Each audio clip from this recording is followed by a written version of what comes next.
144મી કલમ લાગુ પડી હોય ત્યારે ઘરની બહાર નીકળતા રહેવાની મળેલ સ્વતંત્રતાનો ઉપયોગ કરવા જવામાં જાન ગુમાવી દેવાની નોબત જો આવી શકે છે તો એ સ્વતંત્રતાનો ઉપયોગ ન કરતા જો ઘરમાં જ પૂરાઈ રહેવાનું ડહાપણ દાખવવામાં આવે છે તો જાન સુરક્ષિત રહી જવાનો પુરસ્કાર મળી જવાનું સદભાગ્ય સાંપડીને જ રહે છે।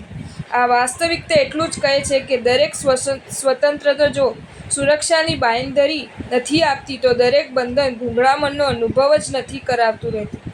ખેતરની આસપાસ બની જતી વાડ આ જ વાસ્તવિકતા તરફ આપણું ધ્યાન દોરે છે। દોસ્ત, હું છું તો ખેડૂતની પાક વાવણીની બધી જ મહેનત જો સફળ બની રહે છે તો મારી તને પણ આ જ સલાહ છે।